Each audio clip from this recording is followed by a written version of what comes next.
Salut YouTube. Bon, aujourd'hui une nouvelle vidéo.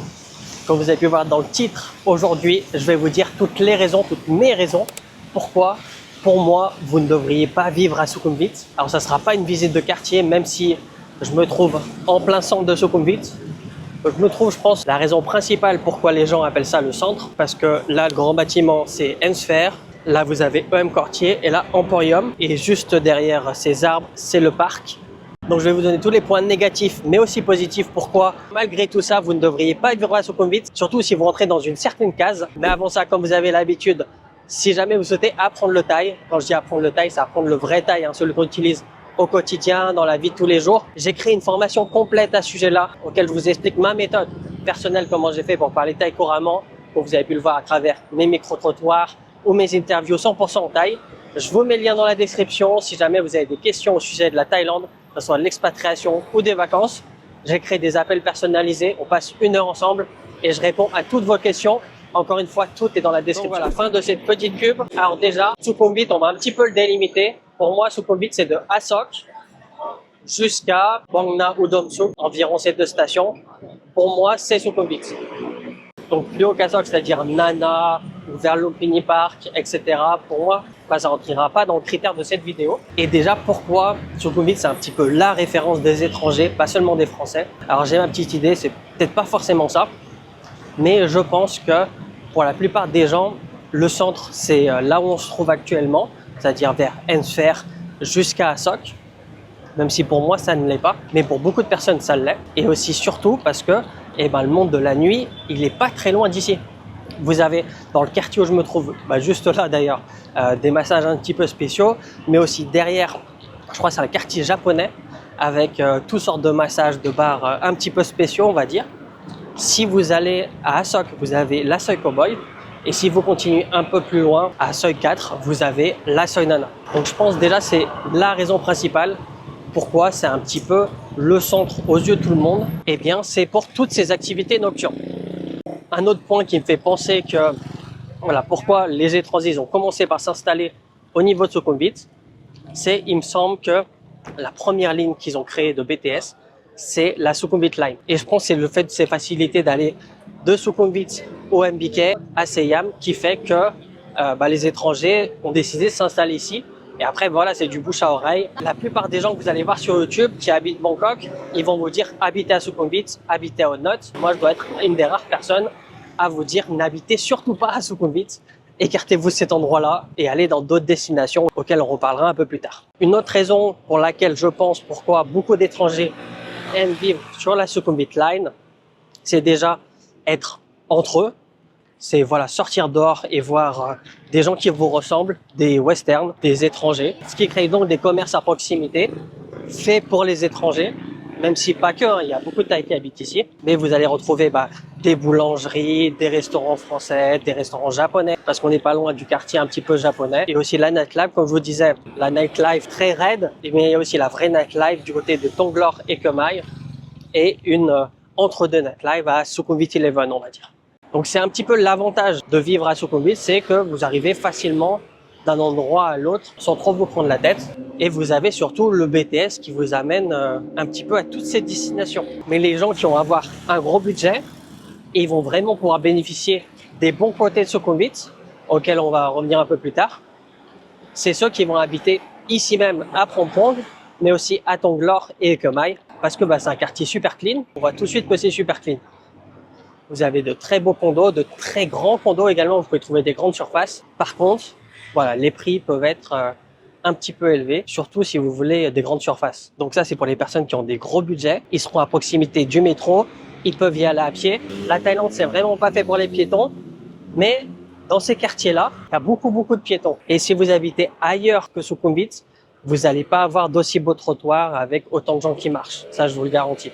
Et pour les gens qui n'ont pas de budget, il y a également un quartier fait pour eux. Enfin, pas de budget entre guillemets, parce que quand même, justement, on verra un peu plus tard, mais il faut avoir un petit budget pour se loger ici. Ceux qui ont un petit peu moins de budget, on va dire plutôt, ils vont habiter sur Hot Not et en descendant dans le sud jusqu'à Bang Na. Là, vous pouvez trouver des prix abordables, des choses à 10 000 bahts, également des choses à moins de 10 000 bahts pour des surfaces tout à fait correctes, à 25-27 mètres carrés. C'est très bien pour vivre seul. Par contre, dans ce cas-là, vous ne serez pas à proximité à pied ou alors vous pourrez y aller à pied, mais en général, quand il y a des distances comme ça en Thaïlande, les gens marchent pas, les Thaïs du moins. Et à force de vivre en Thaïlande, vous allez avoir la même habitude. Mais voilà, il faudra peut-être marcher 10 minutes, un quart d'heure, ce qui est beaucoup en Thaïlande, surtout quand il fait chaud en pleine journée. Là ça va, c'est l'hiver, il y a une vague de froid. Mais sinon, il fait extrêmement chaud. Et donc, vous allez retrouver à une plutôt grande distance du métro et vous allez perdre tous les avantages. Parce que les avantages de vivre à Sukhumvit, c'est pour les gens qui se déplacent en métro. Si vous avez la malchance d'avoir un véhicule à Sukhumvit, vous allez voir tous les mauvais côtés. Et si en plus d'avoir la malchance d'avoir un véhicule, vous habitez du côté d'Onnut, vous n'allez jamais en sortir. On arrive au plus mauvais point d'habiter à Sukhumvit. Pourquoi je vous le déconseille, c'est la circulation. Si vous êtes véhiculé, c'est ce que je conseille à tout le monde qui vit à Bangkok, c'est d'être véhiculé en scooter. Alors, ça peut faire peur à beaucoup de personnes de se déplacer en scooter à Bangkok. Mais vraiment, j'ai connu quelques semaines de vivre à Bangkok sans scooter et c'est ultra galère, c'est hyper cher. Et c'est pour ça, je pense, les gens, ils ont dans l'idée que vivre à Bangkok, c'est cher parce que, effectivement, si t'as pas de scooter, tu vas payer 20 bahts ton mototaxi ici, 50 bahts ton BTS là, pareil pour le retour. Donc c'est une journée à 140 bahts. Il suffit que vous allez à d'autres destinations, quelques stations BTS en plus, où vous prenez un taxi facilement par jour en transport en commun, vous pouvez arriver à 200 bahts au minimum, très très très facilement. Ensuite, un autre point, c'est si vous habitez sur Sukhumvit, alors plus spécialement par ici parce que c'est vraiment l'hypercentre de Sukhumvit, parce que Sukhumvit c'est grand, mais pour moi, quand les gens ils disent ils sont près du centre, moi je pense à ici Hémisphère parce que t'as Ikea, t'as 3 centres commerciaux qui se collent, t'as tout dans ces centres commerciaux, tu peux tout acheter en termes de marque. Mais si tu manges par là, ton plat thaï, à part si tu vas dans des rues cachées, si tu connais des adresses, sinon ton plat thaï, tu vas facilement le payer 2 fois le prix normal. Et c'est également pour ça aussi où je vous conseille pas forcément de vivre sur Sukhumvit, c'est parce que en général, à part si vous connaissez des bonnes adresses, ça va être très cher. Ensuite, si vous êtes véhiculé, admettons que vous êtes dans une rue un peu profonde de Onnut, voilà, vous pouvez pas le faire à pied, vous voulez pas payer un taxi moto et vous voulez aller en ville ici par exemple ou ailleurs, c'est pas très loin en termes de distance, mais en termes de bouchons, vous allez passer une demi-heure pour faire 5 km, facile. Regardez, là je venais de la Sukhumvit 36 pour me garer à Hémisphère, à la base je voulais me garer à Hémisphère, mais c'est tellement la galère que je me suis garé à Emporium. Hémisphère, faut rentrer à Sukhumvit 22, enfin bref, c'est une vraie galère. Et j'ai pris plus de 20 minutes pour faire, je sais pas il y a combien de kilomètres, mais il y en a 4 maximum. Alors que je suis en moto. Normalement, en moto, dans presque tout Bangkok, à part Sukhumvit justement, vous pouvez facilement slalomer entre les voitures. Mais là, c'est pas possible. Les voitures roulent n'importe comment, elles te bloquent. Les motos, c'est pareil. Et c'est exactement pour ça que pour moi, c'est l'enfer d'arriver à Sukhumvit. J'évite au maximum d'y aller en vivant de l'autre côté de Bangkok. Déjà, c'est une chose. Mais aussi parce que quand on arrive à Sukhumvit, c'est une galère. Les bouchons, c'est une galère. Pour faire des U-turns, c'est une galère. Enfin bref, il n'y a aucun point positif quand vous êtes véhiculé à vivre à Sukhumvit. Ensuite, on va revenir au logement. Ah, désolé, c'est un petit peu dans le désordre parce que je le fais un petit peu à chaud. C'est dans les bouchons, justement, j'étais en train d'y penser. Donc, en termes de location, comme je vous disais, si vous êtes dans vraiment l'hypercentre du côté d'Hémisphère d'ici, vous allez payer des locations super chères à plus de 15 000 bahts pour des petites surfaces. Si vous vous écartez de plus loin, vous allez dans des petites seuils. À ce moment-là, vous pouvez trouver des choses pas trop mal à 8 000, 10 000 bahts. Mais voilà, vous serez écarté. Déjà, vous êtes à Onnut. Donc, d'Onnut à ici, quand c'est les bouchons, si vous êtes en moto, encore pire en voiture, je vous souhaite bonne chance. Et pour des locations à ce prix-là, 8 000, 10 000 bahts, vous pouvez avoir des choses beaucoup mieux ou juste mieux à d'autres extrémités de Bangkok. Et c'est justement les autres extrémités de Bangkok que moi, je vous conseille tous. Alors vraiment, toutes les autres extrémités, que ce soit à Lat Krao, j'ai vécu facile 3-4 ans parce que vous allez avoir des appartements pas chers, vous êtes à côté du MRT, vous avez la Ratchadapisek qui va très vite, même quand c'est bouchonné. Ça va commencer à être relou après Rama 9 au niveau de la voie ferrée. Là, c'est un petit peu chiant, mais on peut quand même passer. Et dès qu'on dépasse l'intersection de Phetchaburi, je crois le nom c'est, ou Phetchaburi, je confonds toujours avec la province. Enfin, dès qu'on dépasse cette intersection, on arrive justement sur la dernière ligne droite pour la Sukhumvit Road. Là, c'est toujours une galère, mais c'est beaucoup moins galère que Sukhumvit. Ensuite, un autre point, et pour moi, si c'est pas le plus important, c'est le deuxième à coup sûr, c'est le fait que si vous vivez à Sukhumvit, vous allez vous trouver dans un ghetto d'étrangers. Il y a des tailles forcément parce que, comme je vous disais, c'est la Sukhumvit Line. Si vous écartez niveau de notes, c'est pas cher. Ou si vous êtes sur Tonglor, etc., c'est très cher. Vous avez la haute société thaïlandaise. Mais sinon, vous allez vous retrouver qu'avec des étrangers. Et c'est la raison principale pour moi, avec les bouchons, je les mets à égalité finalement, que je pourrais pas vivre à Sukhumvit. C'est justement parce que, voilà, si je suis en Thaïlande, c'est pour être en immersion avec des Thaïs.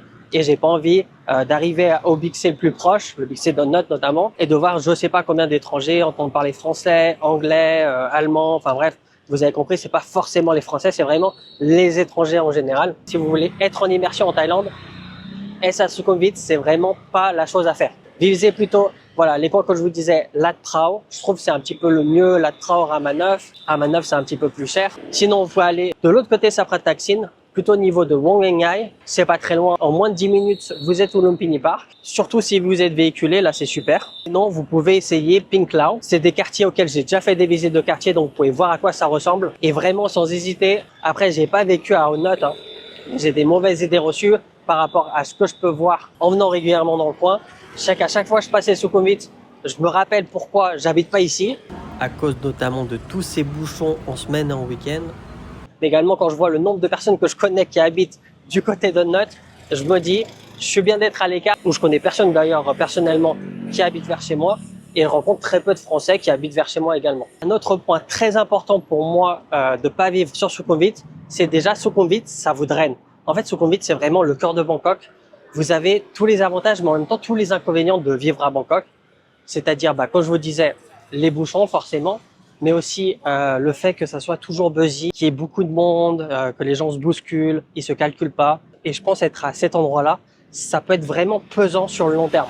Tandis que vivre un petit peu à l'écart, alors je parle pas de vivre extrêmement à l'écart comme Thomas qui habite à Lamluka par exemple. Ça, je pourrais peut-être pas, quoique si j'avais une maison en vrai, je pense que je pourrais. Mais voilà, si c'est pour vivre dans un appartement, là je pourrais pas. Mais être un petit peu à l'écart comme les quartiers je vous ai dit, hein, dans l'ouest, dans le nord de Bangkok, et venir au centre le week-end, là où c'est vraiment un événement. Tu dis, je vais à Bangkok, je vais me faire plaisir, faire un restaurant, je vais faire du shopping.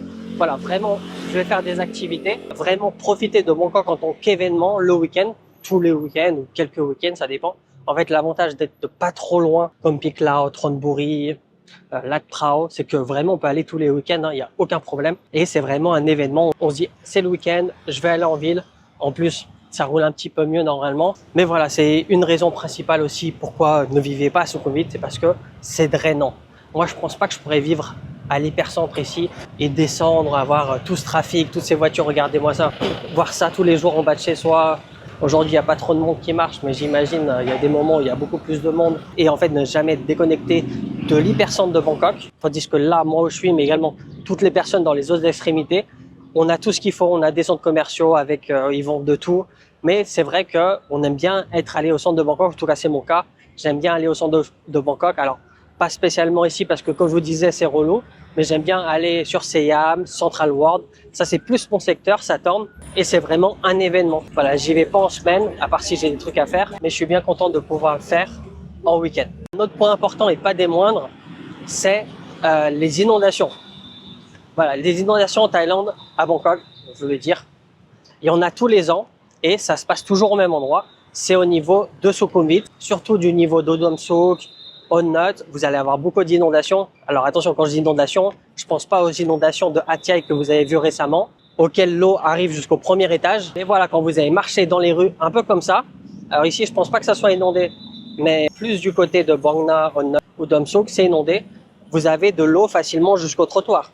Au moins pas très loin du trottoir. Et ça, c'est très relou que vous soyez véhiculé, surtout si vous êtes véhiculé parce que vous pouvez noyer votre scooter comme ça, mais également si vous devez prendre le métro. Parce que marcher dans la flotte avec des chaussures blanches, là, vous serez vraiment dégoûté. Tandis que de mon côté, là où j'habite, il n'y a jamais d'inondation. Du côté de Phik Lao également, parce que je suis quelqu'un qui habite pas très loin, il n'y en a jamais pareil. Mais à Honnot ou Dom Suk, tous les ans, c'est la même chose. Et maintenant, je vais vous donner le seul bon côté pour moi. Tout ce que je raconte, c'est mon point de vue. Vous allez peut-être pas le partager, mais voilà, je vous le partage en tout cas. Mais le seul bon côté pour moi d'habiter à Sukhumvit, c'est vraiment si vous habitez à ce niveau-là. Vous habitez à Phrom Phong. Pourquoi? Parce que vous avez accès aux 3 gros centres commerciaux que je vous disais tout à l'heure, c'est-à-dire Hemsphere, Carter et Emporium. Donc c'est un très bon point. Vous accédez au parc. Bon, par contre, le parc, il est très petit, mais ça fait toujours du bien.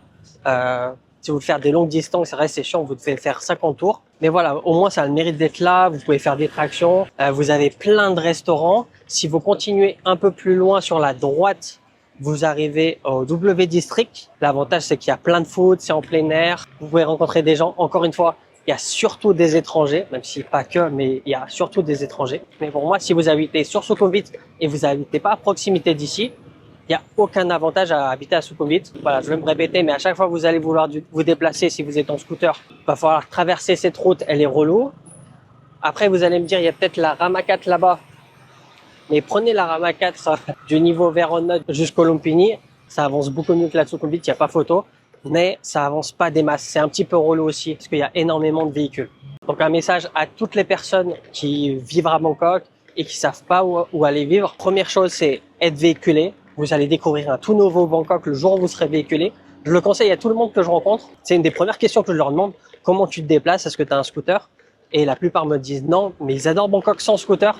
Et je leur dis, mais aujourd'hui, tu n'as pas de scooter. Tu adores Bangkok, mais le jour où tu as un scooter, Bangkok, tu vas jamais le quitter. Et c'est exactement ce qui m'arrive à moi. Donc, allez chercher à d'autres extrémités de Bangkok. Vous pouvez même aller au niveau de Bon Kapi, mais pareil, Bon Kapi, ça roule très mal, c'est un petit peu relou. Et voilà, au moins, vous serez en immersion.